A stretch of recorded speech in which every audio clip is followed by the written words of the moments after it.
Hey, everybody. All right.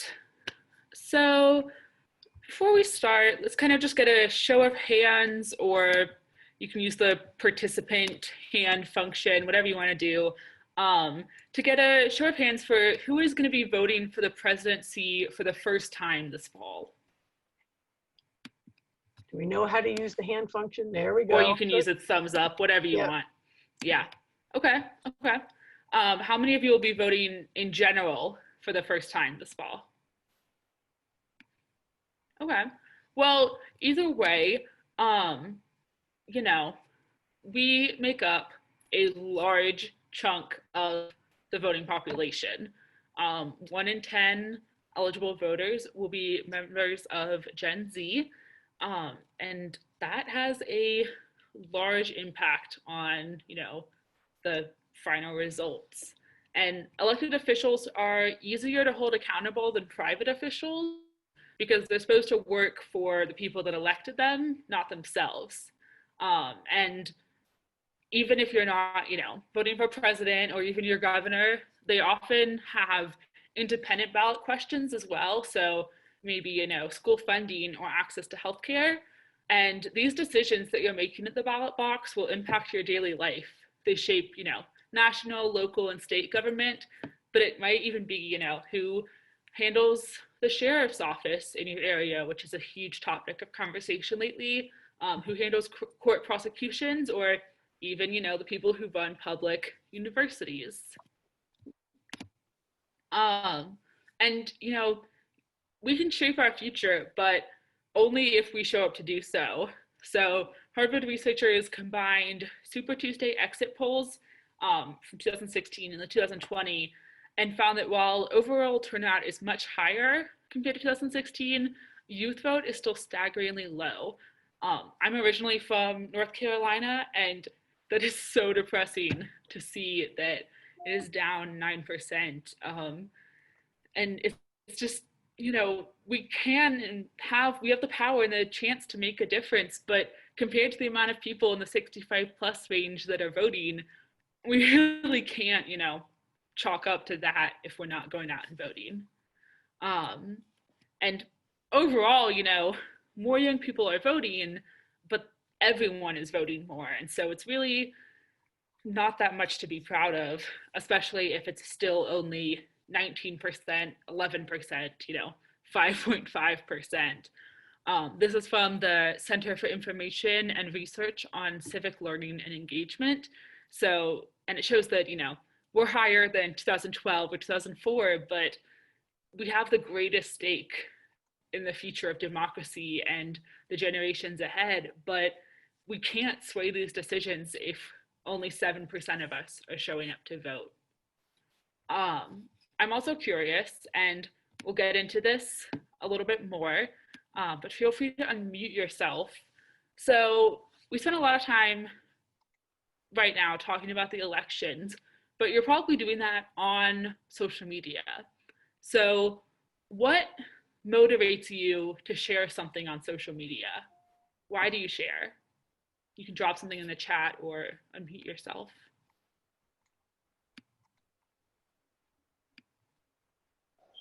It has to do with a cause that you support. Yeah, definitely. Anyone else?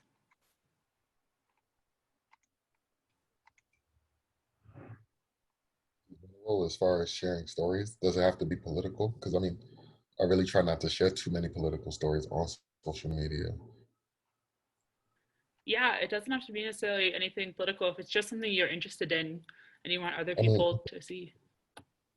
so usually what, like as far as me to share anything, it would have to invoke some type of reaction, some type of strong reaction in general in me.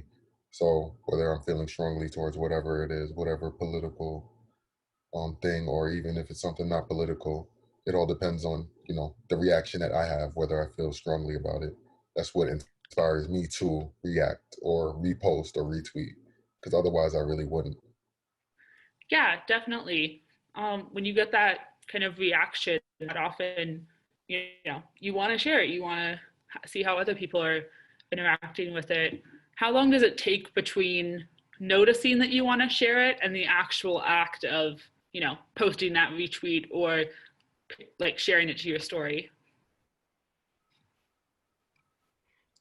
For me, it's usually right away I'll be able to tell if I feel any type of way towards the story. So whether it is you kind of already know what you're going to be sensitive to or what you're going to react to.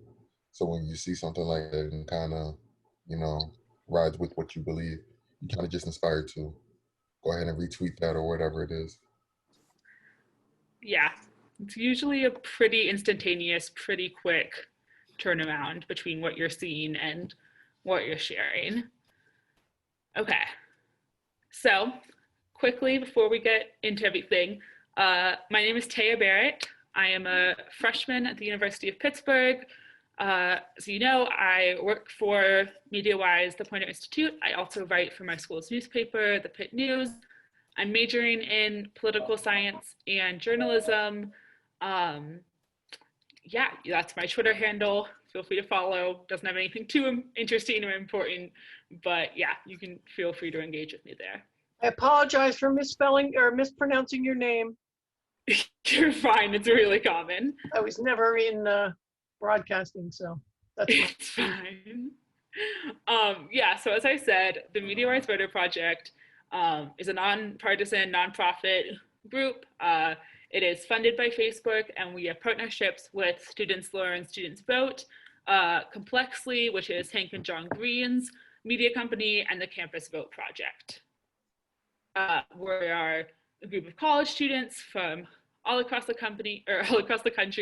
I'm actually not in any of these photos because I joined the group late, but we did get to meet right before the pandemic to do some training. Those are some of our handles. I'll have them up again at the end of the training. I'd actually recommend that you follow at MediaWise, like the YouTube on TikTok, because we're doing a partnership, assuming everything still goes well with that deal and nothing gets banned, where we post a media literacy tip or a fact check every single day until the election.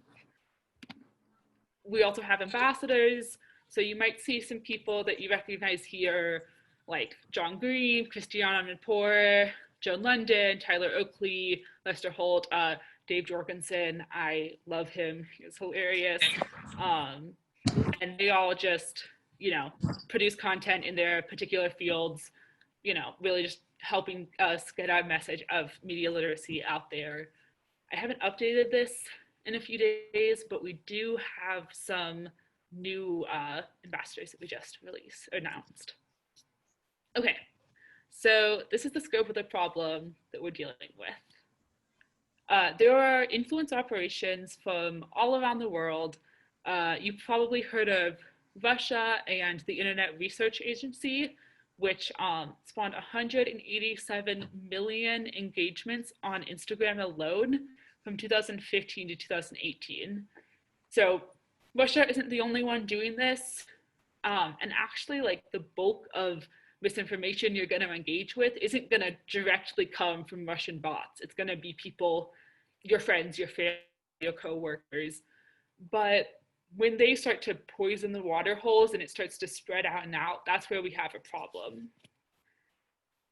I also hope that this isn't true of us here today, but Harvard researchers found that more than 50% of college students don't fact check before sharing. We are spending a lot of money, a lot of time, a lot of effort into our education, our, all of that. And we spend a lot of time especially right now, on our computers, on our phones. We've grown up with this. We should have the tools to navigate it, but we just haven't ever been taught it, which isn't really our fault. So that's often why we don't really fact check, but I'm gonna give you some tools to deal with it, and hopefully we can slowly get that number to go down. And often, most of us are skeptical of the information that we see, but we evaluate it in the wrong ways. So in 2010, there was an effort to fact check information online with this checklist. It was it was a good start, but it kind of was pretty basic, and bad actors kind of used this to make websites or posts seem legit with visually appealing like design, citations, such like that. And it kind of, they were able to fly under the radar. So I'm going to give you some other tips that you can use to look deeper when you're suspicious of anything you see on social media.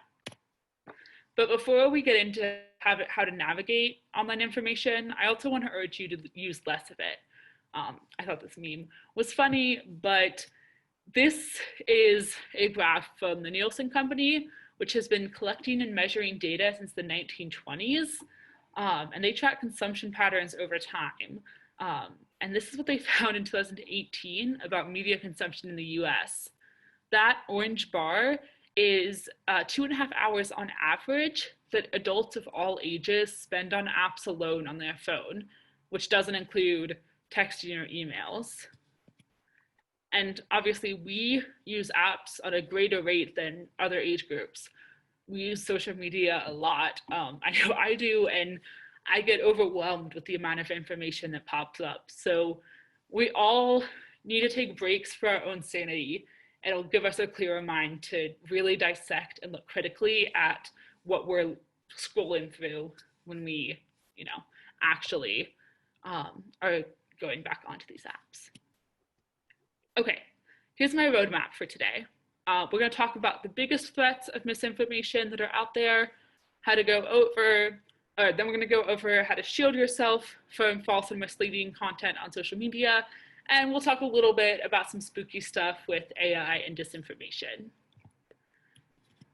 First up, we have memes and miscaptioned images. Now, y'all, I love a good meme, don't get me wrong, but just like any other piece of information that's out there, it can be true or false or have elements of both. And that's good, but satire only works if we can recognize it. Sometimes it's obvious that something is fake, and to point it out would ruin the joke, like that free iPad ain't coming. But in other times, there's not a joke, and whoever shared it just wants you to be mad with them, so they're not screaming into the void alone. But you can't always just tell if a meme is true or not just by looking at it. And then it's when you start sharing them with friends and family and coworkers, which is what makes it a meme by definition. You share it because it sparks emotion, which is really important to keep in mind. It's what I believe Aaron was saying earlier.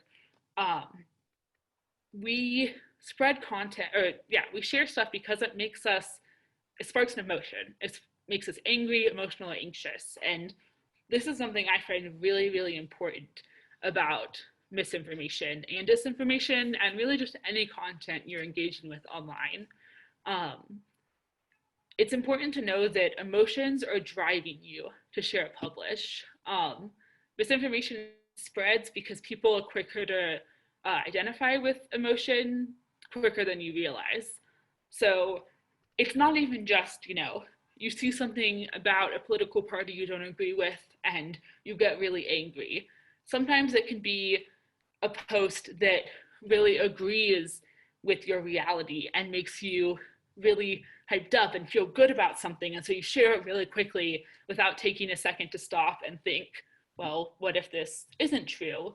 Sometimes you just can see, some really good news and you don't ever think, what if this isn't true?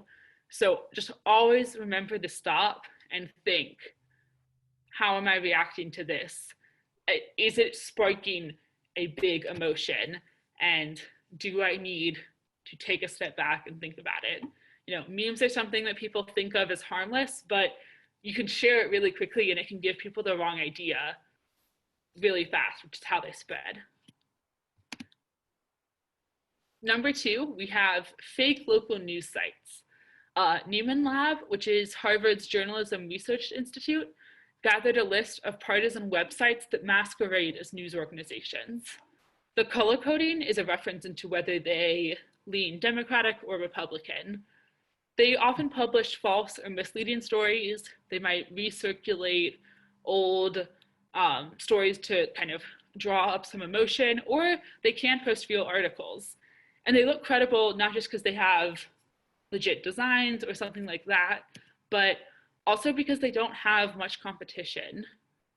You know, the news industry is in crisis, and it has been for quite some time.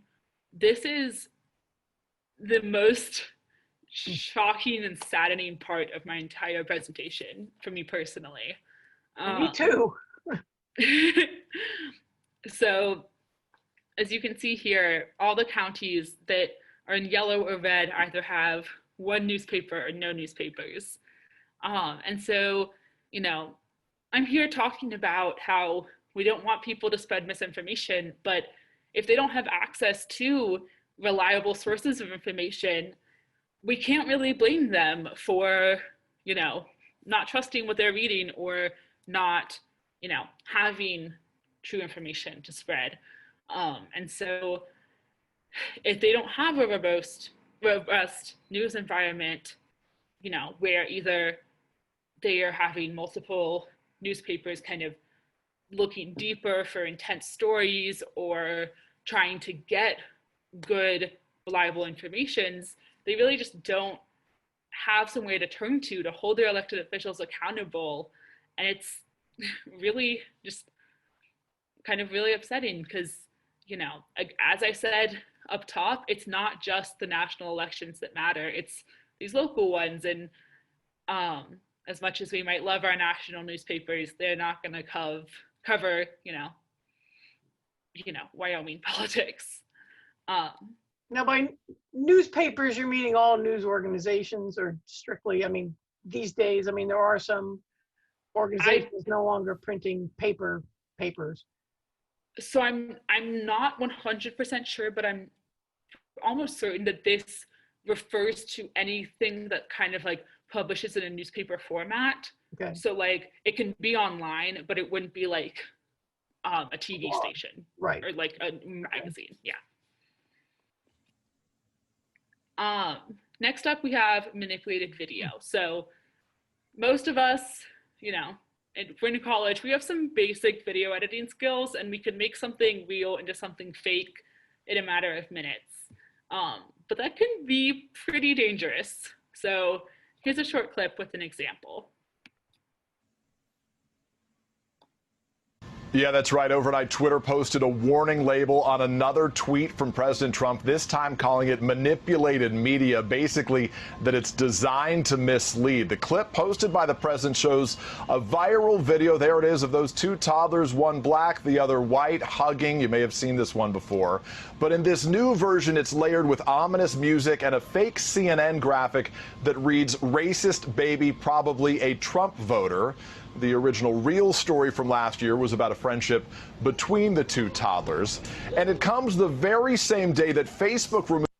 Yeah, so obviously it doesn't take much to turn a real video into something that looks very different.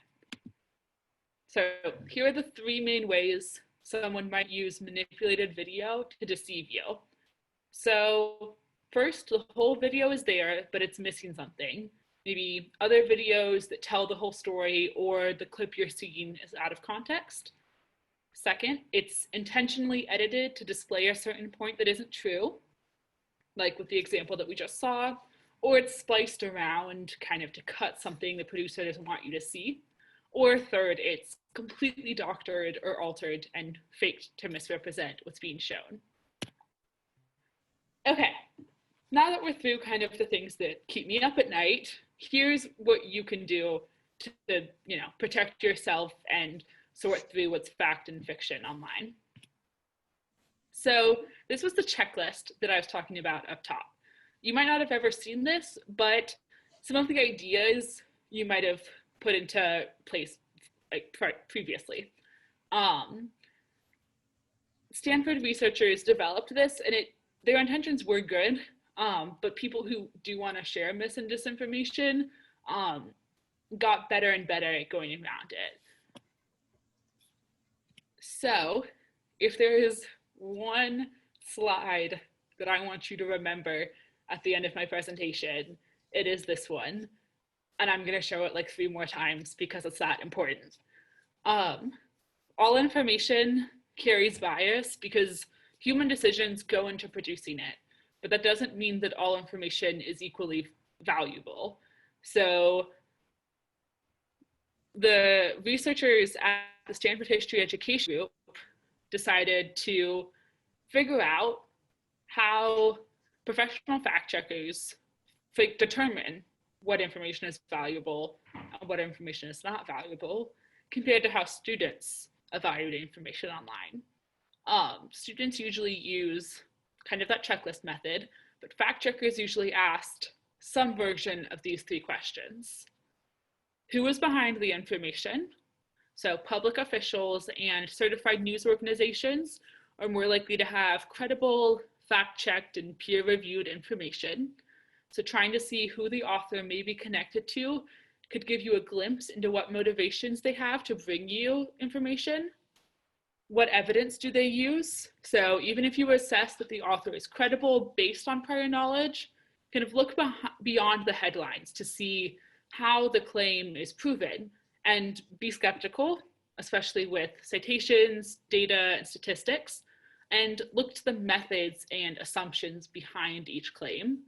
And finally, what are other sources saying? It's impossible to make a complete determination about anything on the internet based on one source alone. Even credible authors making credible arguments should make you skeptical before sharing anything. So the process for answering these questions lies within a concept that the Stanford History Education Group, or SHEG, refers to as lateral reading. So simply open up a new tab and use a few keywords about the post that you're seeing before making a determination about its truth. And this is also something that separates students from fact checkers. More than half of students read vertically. So we kind of look at a website, we go through a checklist, like the one we talked about previously, about how the website looks and feels. Does it have citations, fact errors, and does it look believable, rather than reading laterally? So fact checkers read laterally because the internet isn't a timeline, it's a web, the World Wide Web.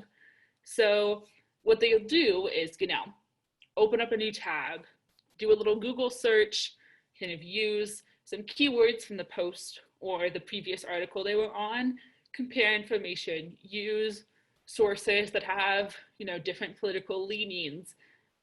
If there are 2 sources that have contrasting opinions on something, figure out where they're getting that information. And don't just trust one source, as believable as it may be, before determining if something is legit or not. Here's a little bit of the researchers talking about it. Stanford History Education Group conducted a study with Stanford undergraduates, professors from 4 different universities, and professional fact checkers to determine the most effective methods for evaluating digital information. There were dramatic differences in how intelligent people looked at the web. Many smart undergrads and esteemed professors evaluated a site by reading vertically, staying on the site and reading it as if it were a printed document. They focused on the site's look, its aesthetics, graphics, and overall appearance. They were deceived by an official-looking logo or the name of the organization. They attributed importance to the .org in the URL without realizing that .org is an open domain. Any individual or group can buy a .org domain without passing a character test or proving they're working for social betterment. They examined scholarly references and research reports without realizing that, unlike an academic journal, on the web, anything goes. Intelligent people equipped with critical thinking skills were often taken in by slick web pages. Professional fact checkers approach the web differently. They understood that on the web, what you see is often not what you get. The web is treacherous territory, and you can't let your eyes deceive you. Landing on an unfamiliar site, they didn't waste precious time engaged in close reading. Instead, they opened new tabs in their browser and read laterally. Rather than spending time on a site like the Employment Policies Institute, they turned to the broader web. They clicked on a New York Times article about the Employment Policies Institute entitled, "Fight Over Minimum Wage Illustrates Web of Industry Ties." They scanned the Wikipedia entry, which describes the Institute as a fiscally conservative think tank particularly aimed towards reducing the minimum wage.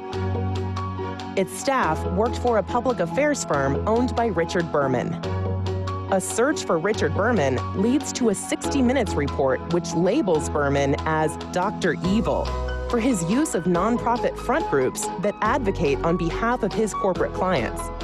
Only 40% of bright Stanford students were able to make the link to Berman. 100% of the fact checkers did, often in a fraction of the time. Lateral reading was the reason why. Yeah, so it really doesn't have to take that long. It's just a few quick searches, and often, if you're looking at just a quick Instagram post or something like that, you can do it in a matter of a minute or two. You should also make sure that tweets are real. This feels like a century ago, but we did start the year talking about war, and a lot of jokes about the draft were pretty normal. But something that brings a red flag right away about this post right here is that it's a post from one platform posted on another platform. And people make fake tweets all the time. It's actually really easy to do that. Don't try this at home. I'm not recommending it. I don't know how secure any of these are. They could be a scam, but it's definitely possible.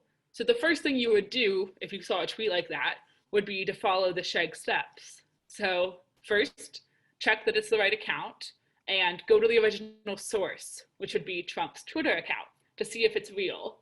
But you don't find it, so what if he deleted it? What then? You can actually search for deleted tweets. So thanks to a tool from ProPublica, which is a team of expert journalists, you can search deleted tweets from prominent politicians, including the president. And so if you can't, find the tweet on the main account and you can't find the tweet here, then it's fake. And, you can't do that for your average Joe, but for politicians, I think I'm almost 99% sure that there's some version of this for some celebrities as well, but especially politicians, you can make sure that tweets are legit or not. Right. So you might have seen this photo as well. And how does it make you feel? I know for me, it makes me kind of uneasy to think that someone in 1994 was predicting this chaotic mess of a year that we're experiencing. But it also almost seems too good to be true. So let's fact check it. One way that you can verify if an image is real is that you can use Google's reverse image search. If you're on mobile, you can upload an image directly into the search bar. You can also do this on desktop too. All you need to do is save the image that you think is sketchy and then go to Google Images, click Request Desktop Site, or you're already on the desktop. You're gonna click the little camera button and click Upload Images. This will give you a direction of how to do it on mobile, but it's also really easy to figure out on desktop. Ooh. Do you wanna show us?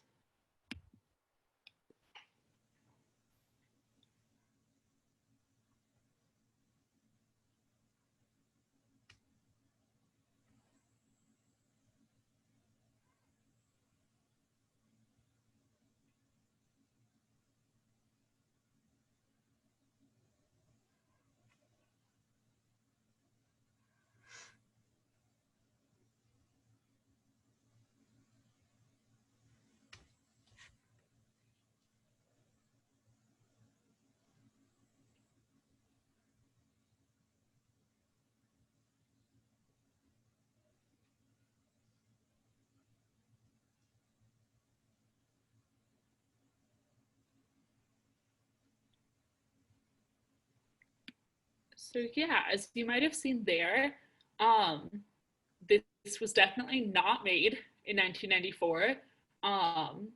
It was definitely made because of the COVID-19 pandemic, not in prediction of it. Multiple artists claim credit, but that just shows that fact checking can be messy. There's a lot of information out there and not many fact checkers to fact check it, which is why we have places like, you may have seen here, it's kind of blurry, but there are websites that make this information and their research public, like factcheck.org, PolitiFact, which works for Poynter like we do, Snopes is also a great website, and this can do the work for you. So sometimes you have to do a Google search, but then you don't even have to do any of the other work. So if you're willing to just, look at a post, get off that app, and just do a quick keyword search, you can usually, if it's something pretty popular, find, a fact check that's already been done on it and see if they say that it's legit or not. But if you can't find that, and I know I've done a fair amount of fact checking work myself, so then we might have to use something like this, a reverse image search like this is really helpful because it pulls up everywhere that this image has been used on the web. So sometimes that means that you can go back and find the original image to see if it's been altered. It can pull up a post like this. One time I was able to use it to pull up like a newspaper article from, I think it was 2010, because it was a photo from 2010 that was being recirculated with a different caption, and I was able to verify something through that. So reverse image searches are really helpful if you're trying to find if something is legit or not and there's not already a really easy fact check like this. Another tool that fact checkers love is InVid. So it actually deploys multiple image databases so that you know for sure whatever photo or video that you're seeing hasn't been posted anywhere else or under a different context. It's actually really helpful because I think it's the only, don't hold me to that, but it's the only one I know of fact-checking extension that does video as well. So when you upload anything in here, it'll show you the analysis, keyframes, and then where it's been on YouTube, Twitter, etc. And it is really, really, really helpful for verifying clips that might be going viral and figuring out where they originated. But yeah, so this also seems like a century ago, but at the start of this year was also the really devastating Australian wildfires.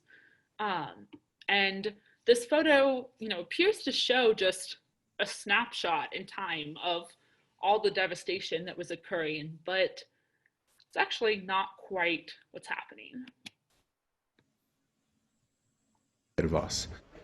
Now, many different images have been used to show the scale of these fires, but we need to be careful about what we think we're looking at. You may have seen this image. It's been very, very widely shared, with a lot of people claiming it's a satellite image. It's definitely not. It's a visualization that's based on NASA data from across the last month. So where you see different parts of the country glowing, that represents any area that's been affected by fires since December. So it's a stark image, but it's definitely not a moment in time. In fact, the artist who created this has called it a prettier looking graph, which is quite different. It's also worth saying that these are not... Yeah, so very much not a satellite image, and it's really easy to be deceived by something like that that seems so simple, which is why it's super important to be suspicious of everything that you see. Okay, that was a lot that I just threw at you.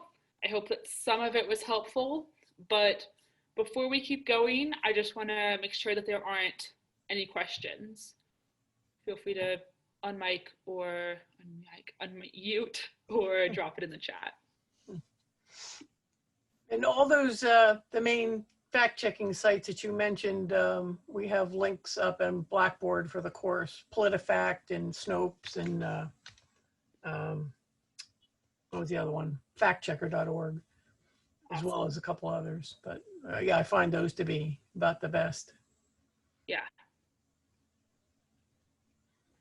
Does everyone get the idea of lateral searches, which is, yeah, it may be a term you're not familiar with, but basically it means getting off and, you know, using your brain and looking for sources of the information that you're looking at on one page, on other pages, and trying to suss out legitimate content that proves or disproves or provides background for what you're reading. Awesome. All right, I'm gonna keep going, but if you have any questions, feel free to interrupt me. I won't be offended. Okay, I wanna kind of distinguish a couple concepts. You might have noticed that I haven't used the term fake news. And that's because, yeah, it really doesn't have any meaning. It's just a way for people to kind of label anything that doesn't agree with their own reality. If, you know, someone believes something and then they encounter any other information that doesn't agree with that, they can smack a fake news label on it, and that is neither true or not true, it just is. But if someone creates a hyperpartisan news site that publishes false information, that is disinformation.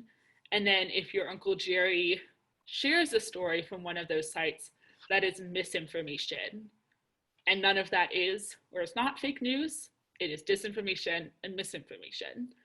Disinformation and misinformation are very similar, and they often have similar effects, but what separates them is the intent of the publisher. Disinformation is targeted and intended to disrupt and distort the truth, making it a component of malinformation, which is information for the sole purpose of causing harm. So think doxing or online harassment. And disinformation isn't just intended to cause harm to the political discourse, it's kind of masquerading as truth in the process. But most importantly, disinformation is intentional and misinformation is unintentional. Now, while we're kind of on this topic, I'm going to quickly go over some things that you can do to minimize target points of your personal information online.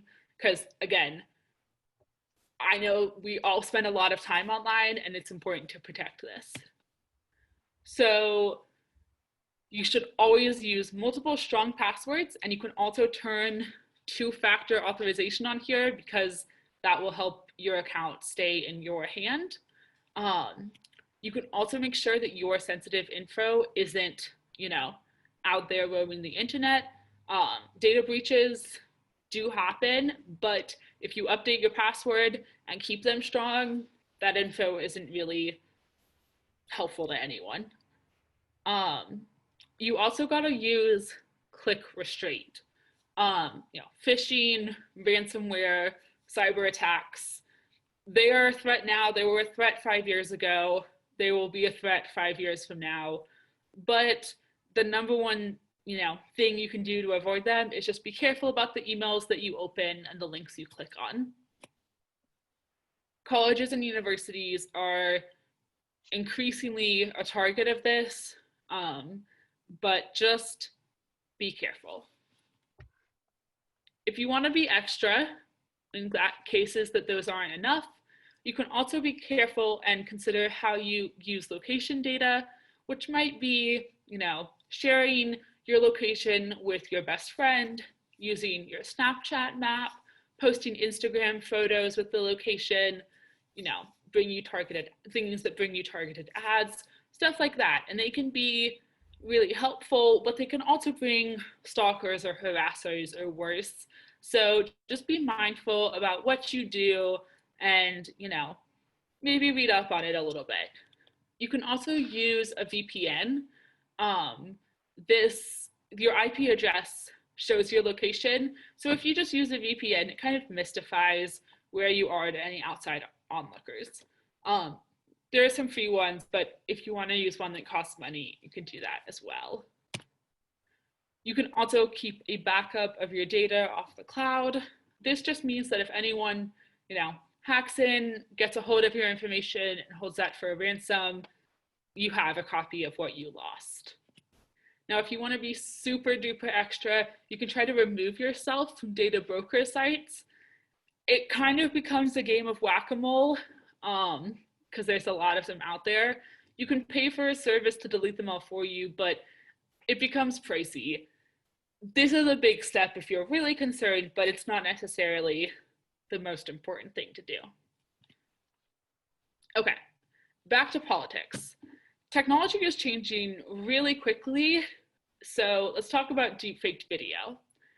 Moon landing had actually 2 speeches prepared. Nixon had the one he gave about the Apollo 11 mission, where he hailed the success, but he also had the one he didn't have to give, where he described a tragic failure. And MIT researchers actually made a deepfake that swapped in a voiceover of the second speech into a video of a first. Let's see if it'll work.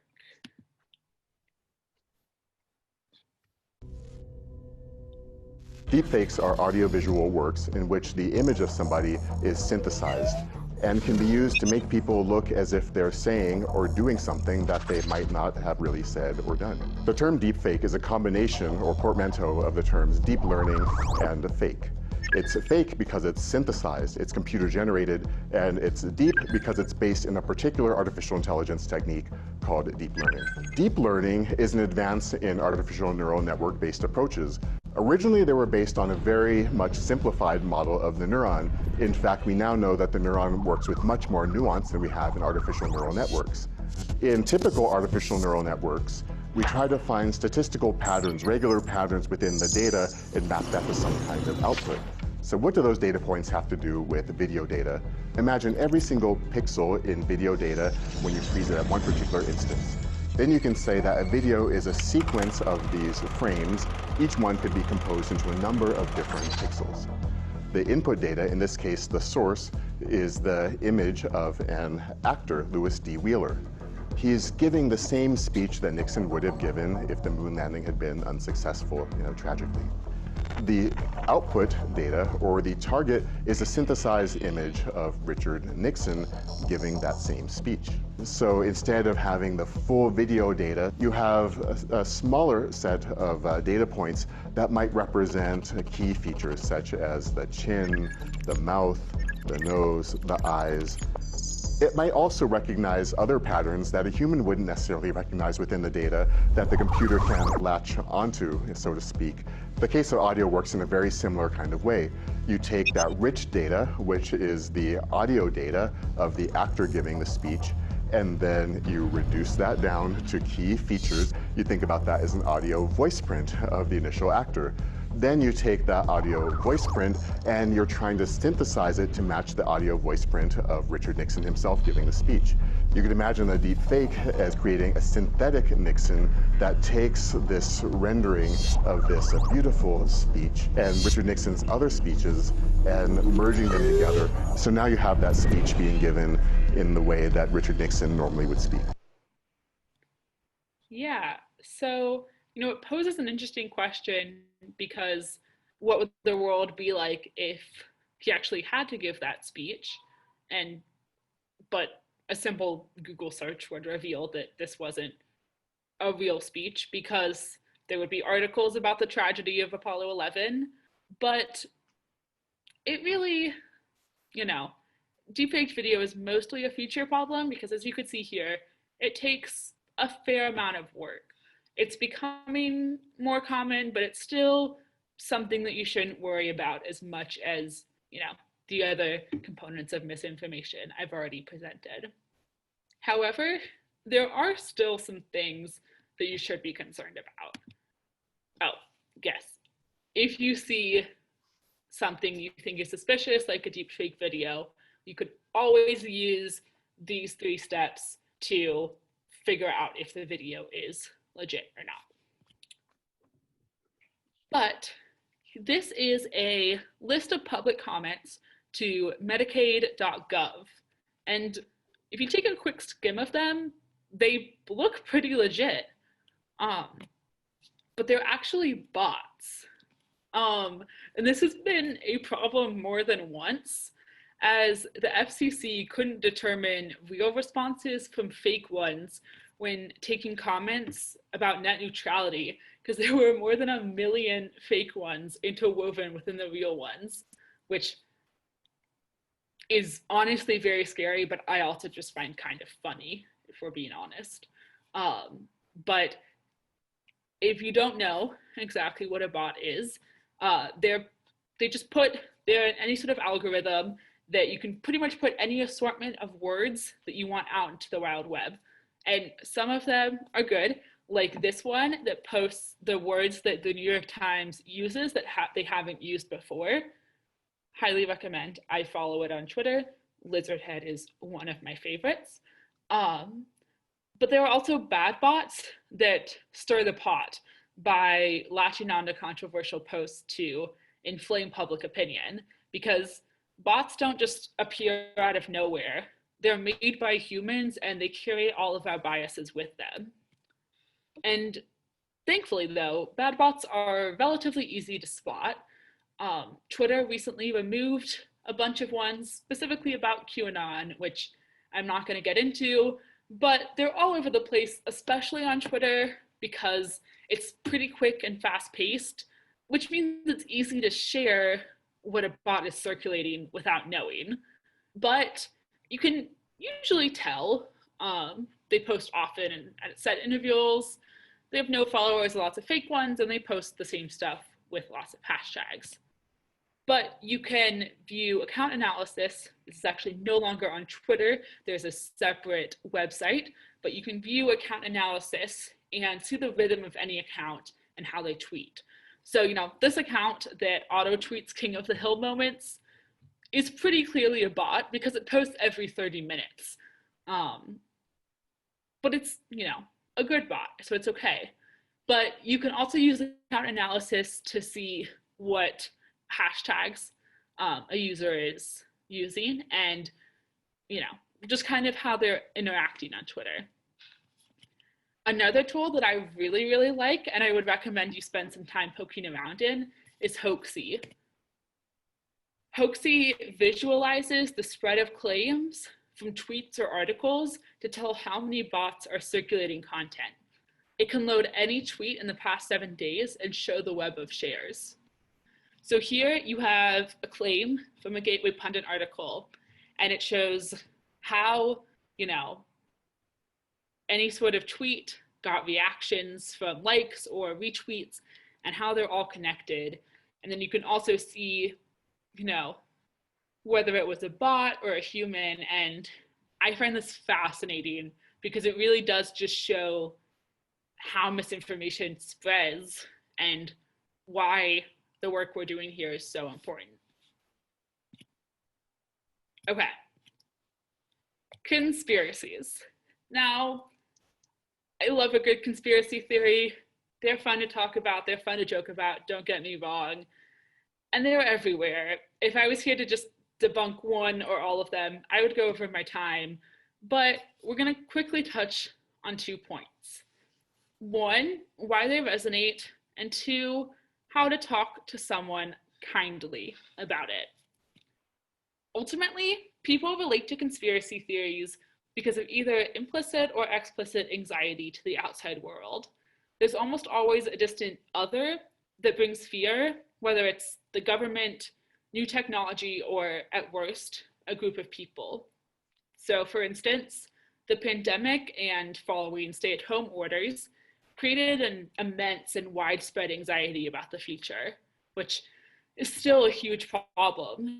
So, if you know somebody who's a conspiracy theorist, you might have seen a lot of Facebook posts about this. But before you try to go start a Facebook comment war, as great as that urge may be, try taking a second and thinking about what anxiety might be fueling them to post this. It's also a way for people to feel like they are more informed than their peers. So you might have noticed that if you pour a bunch of energy into arguing with someone, they'll just fight back with more. And so instead of just coming in all high and mighty, try asking, what will it take for you to change your mind?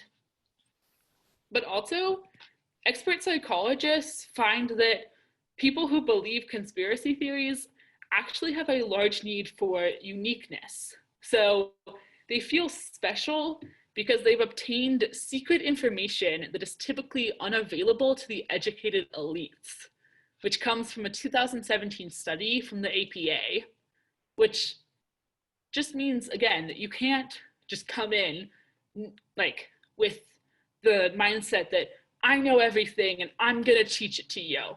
You have to come in kindly. So first, send a DM, send a text. Don't do it in a public setting. The anxiety that fuels this is just gonna be heightened there. Second, use the Socratic method. So ask questions rather than making statements. Kind of get them to explain their thinking, and maybe they will slowly kind of find the flaws in their argument. And finally, you should agree where you can, empathize, kind of come on an even ground and have a genuine conversation with them. If someone thinks you're just trying to come attack them, they're less likely to listen. But the more you talk to them and the more you engage, they're more likely to change their mind. You can also check out the MIT Technology Review, which has more information about this, but always just know when to stop and be careful with loved ones. But for conspiracies, memes, shocking revelations, and everything in between, just ask yourself, does this confirm my worldview? We don't share misinformation because we want it to be fake. Again, that would make it disinformation. We share misinformation because our brain goes on autopilot.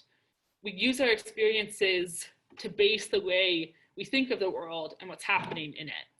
I know that I personally, probably 2 months ago, had something, and I didn't share it, but I saw this going viral, and I just totally assumed that it was true. Was talking to my friends for quite a few days, just totally assuming that this post was true. Did not take a second to fact check it. And this is my job. I do this for a living.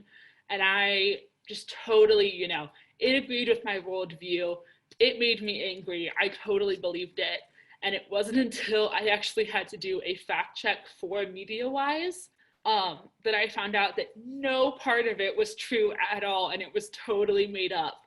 And it just served as a reminder that even those of us who, think that we're really good at this can totally fall victim to, being tapped into our emotions and just going based on that autopilot. Something taps into our emotions and it's kind of likely to explode. But, each of us can kind of stem the tide against those falsehoods by taking that time to kind of stop, think about exactly what we're about to share, and we all have a personal platform that we're using to amplify these posts. So just always be conscious and thoughtful about what you're using that personal platform for. Again, I'm once again asking you to please fact check any suspicious information you see before you share it. Use these 3 questions, click that new tab button, don't get duped.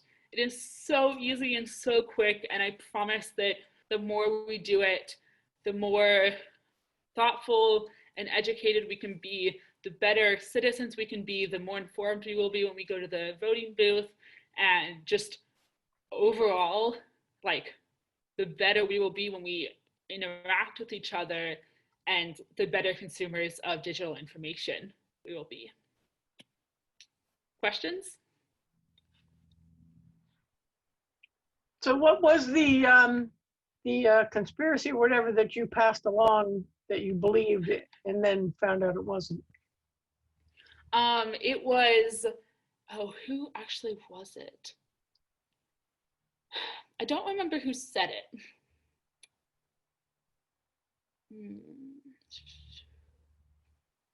It was someone in the Trump administration who said it, but it was It was a post about the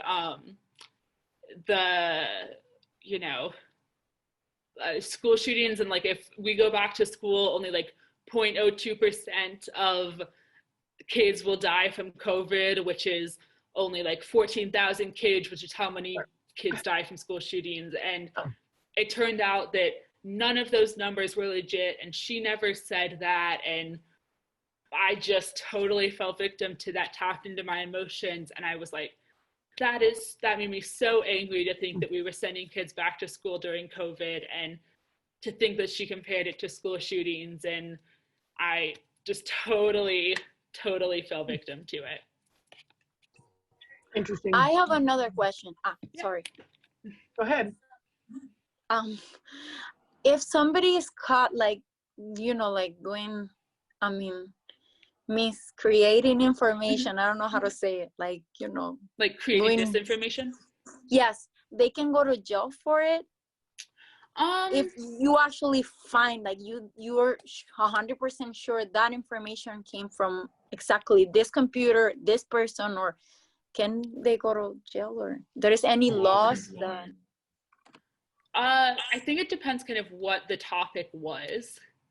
So if it had some sort of like dangerous intention, but if you just said like, you know, so-and-so won the NBA finals, and, you know, that was totally not true, and you wanted people to share it, that probably isn't something that I don't think you could go to jail for.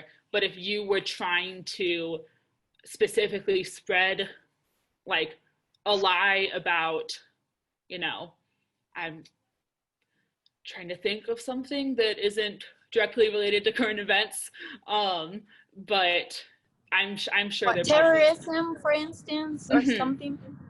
Yeah, definitely. I could not actually tell you that I do not know a specific law that relates to that. Yeah, it would have to be, we'll talk about freedom of speech, which is where this whole area kind of falls into lies. But in order for it to be legally actionable, it would have to be a deliberate misinformation with a deliberate intent to harm. More likely, if it was just something you pass along, and this is what's so dangerous about it, because we do have freedom of speech, and our Constitution allows us to speak freely on pretty much anything in terms of what's going on in the government and in our world. So it's a constant balancing act between that and, you know, dangerous speech. There are laws that do speak to dangerous speech. Again, we'll talk about this later, but for instance, one famous example that's used is you can't shout fire in a crowded theater. Even though you have a right to speak, you know, because that would cause danger. I mean, if there's no real fire, that is. But yeah, most of it is not legally actionable. And believe it or not, I know you guys have grown up with the internet, but it's still relatively new enough that there isn't a lot of case law on a lot of this stuff, and it just keeps changing so quickly. I mean, just recently in the last year or so, you have Facebook and Twitter and these other social media companies starting to kind of come to grips with this and actually coming out and, you know, withholding accounts and banning people, marking stuff. I mean, how recently was that? Just months ago that Facebook started, you know, using some manpower, some employee time to, you know, find this stuff and mark it as wrong or misleading. But there's a whole lot. The bad guys are well ahead of the good guys, I think. But yeah, catching up. Yeah, exactly what you said. And also with a lot of this, you know, because we have freedom of speech and all, there's a lot of disagreement for a lot of these topics about what exactly is the truth, which is also why I'm not ever going to say, you know, you should always trust this source or you should always go right here, because that's why I say, you know, do your own research and determine your own truth value, which is where we, you know, have some of these issues, because we have freedom of speech and the ability to share what we want. I have another question. Sorry. Will be fact checking part of censorship or not really? You know, like censoring like news that it's coming out or not really? Or censorship use fact checkings or they don't really do that? I mean, so if I understand your question correctly, I mean, as people have the right to share anything, and then if a media organization goes and says, that's not true, here's the evidence, they're not stopping somebody from still saying it. They're just offering, you know, their evidence and their truth. So they're not censoring them. I think, if I understood your question correctly. True censorship would have to come from the government in withholding information from the public or preventing, again, with freedom of speech, we have freedom of the press, all the First Amendment rights. And freedom of the press in the Constitution gives news organizations the right to publish pretty much what they want without government restraint. And that's what keeps us safe and free in a great deal of many ways. Now, media organizations, news organizations can still get into trouble by getting stuff wrong and losing, you know, they can still be sued for libel, but there's nothing to prevent them from publishing anything that they find out. I mean, with some exception, but censorship would be the government, you know, putting their, you know, locking up a media organization and putting them out of business, as happens in other countries. So far, we haven't gotten that way. We just have an administration that, you know, is belittling the news organization, doesn't recognize its worth or value to democracy, and just wants to call it fake news, you know, which, as Tia pointed out, it is not, even if it's bad. Yeah. Thank you. Yeah. I get it. I totally get it. Yeah. No, it's an interesting concept. That's why we have so much trouble in a way in social media. Is, you know, people will say, well, why are people allowed to say this awful stuff? You know, nobody should be allowed to say this hateful stuff. But it all comes down to, well, what's worse? You know, preventing people from speaking, censoring them, trying to restrict. Who's going to decide what people can say and what they can't say? So as a result, we have kind of this mess of people being able to say whatever they want that isn't, you know, constrained in any way. And it's all been brought about by the technology, really, as I pointed out earlier. I mean, news used to come from organizations that had the money to, you know, publish it or broadcast it. And unless you had, you know, way back in colonial days, you could have a newsletter and print it and hand it out, and eventually people would find out. But now everybody can send out everything whenever they want, how often they want, and just spread stuff around. So it's difficult challenge to even decide, you know, how do you define who's a journalist and who's not a journalist? You know, used to be easy, it's not anymore.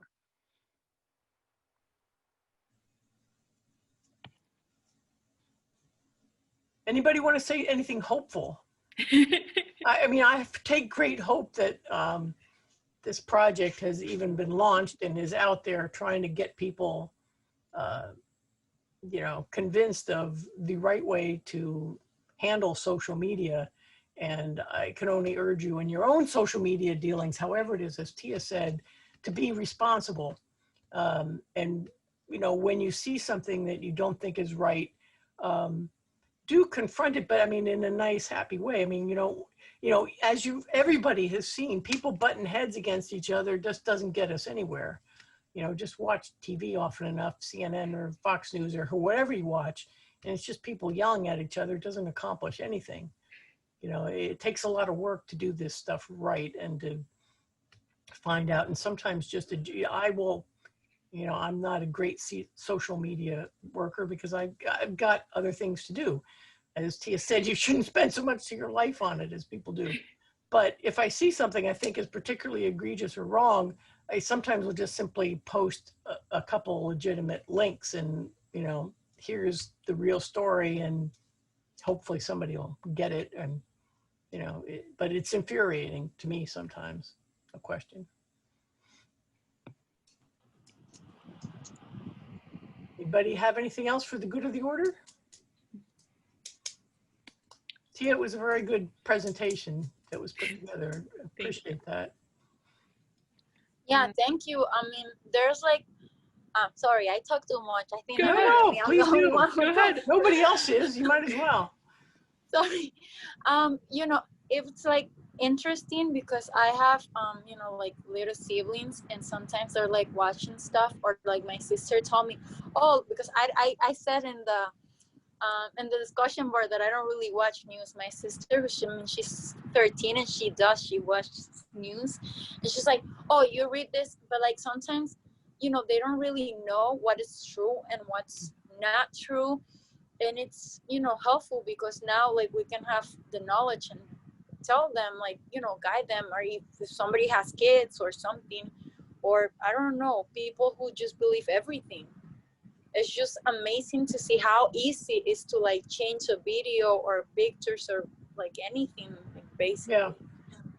And I think one of the most dangerous aspects of social media is people get locked into, well, we used to call them echo chambers. They are, you know, only listening to people who have the same ideas as they do.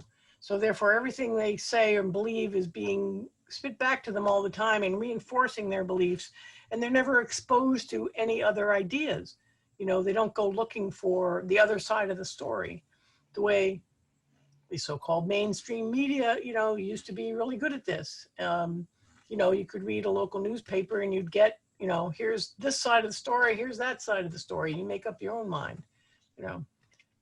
It's more general purpose. Now everything is very focused and, you know, I believe what I want to believe, and this outlet is telling me what I want to believe, so. Yeah, I definitely think about that a lot with people in their bubbles, and yeah, that impacts just, misinformation, how that spreads. Yeah, but thank you for sharing that. That's definitely great to hear that it will, at least hopefully, some younger children will be brought up with this knowledge. Yeah. I'm going to, this next page has some links. I will drop them in the chat as well. Okay. And then also this survey, it would be super helpful if you would please fill it out. Yep, I've already put a link in Blackboard for that, and we'll email it out as well. Awesome, thank you so much. It is very helpful for us. Yeah, if you have any other questions, you can feel free to reach out. I really enjoyed talking to you guys today. And yeah, please be mindful of what you share, and I enjoyed it very much. Yes, I wish you guys the best semester amidst